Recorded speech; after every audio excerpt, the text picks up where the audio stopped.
Okay, just a quick one because I've just received this little contraption, which is the case that I ordered, or the housing which I ordered for the GoPro. I was finding a couple of problems basically with the existing standard case that comes with the GoPro. And the main problem was the side door. You've got a side door which covers two ports. And one of those ports is used for the external mic adapter to plug into. And the big problem is you simply can't undo the door with the case on. And even if you take the camera out of the case and open the door, you then can't put it back in. You can't have the door open when it's in that case at all. So basically what you've got to do, in order to use the mic adapter, you have to remove the door completely and then put it somewhere safe for later. And that, of course, leaves that doorway completely open all the time. When you're on the trike and you want to pull out the mic, suddenly you're left with a camera with no door on the side there, which is no longer waterproof in any way. So it's not ideal. This one here solves that problem, because as you can see here, you've got the cutout, and you can indeed on this open the door there, and there you go. Actually, okay, well the door comes off, but what you can do is you can put the door back on like that and use it with the adapter in, and later on you can then just close it like that. So that's the one problem that solved for me. The other thing really with the other case, maybe slightly flimsy, but also you could not use filters. Now,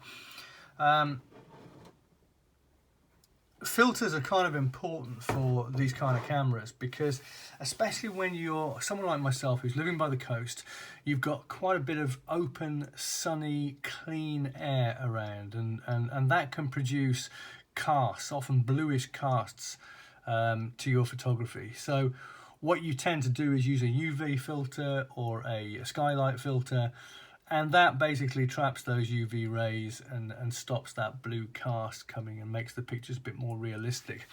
You also might want to use, especially if you're doing a lot of pictures by water, is this one here, and that one is a circular polarizing filter. It just so happened that for some of my other cameras, I either use 52mm is kind of a standard lens size, which is why this case is quite smart, because it's using a 52mm thread size here, which means that I can use some of the filters which I already have, which are quite expensive ones. So on here right now I've got two filters. I've got a B&W UV filter, and then over the top we've got the circular polarizer filter. Circular polarizer filter is good at removing reflections. Excuse me. Good for removing reflections. If you want to shoot down into the water and be able to see the fish in there instead of the reflection of the sun off the top, this is what you would use. But it's also great out in nature for producing some quite sharp and stunning photography. And you can change the level of the polarizing by screwing the filter like that. You see it's turning that filter. You wouldn't normally use them in tandem, and I won't use them in tandem, I doubt, but what I decided to do was mount them both. And then I've got a soft case in my bag, and I just take one off, pop it in the soft case, and leave the other one on, whichever I need to use that day. So that's the filters there. So really useful for being able to use filters. The case itself, it seems, it's one of these typical Chinese products that comes out, and it's well made. There's nothing wrong with this. If you bought this, properly branded from, someone like Nikon or something, if Nikon made that, they'd probably charge you 150 quid for it, I'd imagine. $225 or something like that for a case of this kind of quality. If you bought it from something like that from GoPro, made with the same quality, I'm guessing you'd also pay, probably £125 or $169 or something silly. Here it was $25.99 for that one. $25.99, so probably somewhere around about $33, $34, something like that. So, you know, it's reasonable, you know, I'd say pretty reasonable. Now there is a attachment which goes on the bottom which turns it into a standard GoPro attachment, and instead of me bringing it over, I didn't, so hold on a second, let me get that.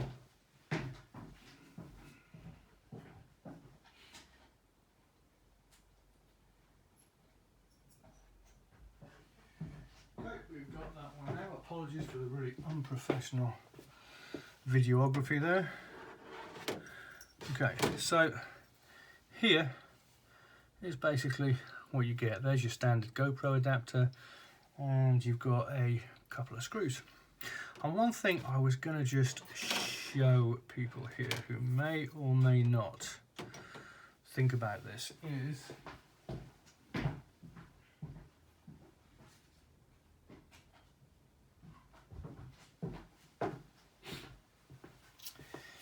using some of this stuff. I did mention it on the blog before. This is something I use on my Harley Davidson motorbike because the damn thing rattles like all hell. And you know, when it rattles and vibrates like that, then screws and nuts come loose, and they'll do the same on the trike. Trike's not got much of a suspension really, it's vibrating all the time, so anything that you've got screwed down is likely to come loose. Oops. But if you can just dab a bit of this on it, I'll show you what I mean. Just drips a bit there. There we go. So all you need to do is just take a little tiny bit. You don't need much. It's kind of, you know, a little dab on the end. And when you then insert that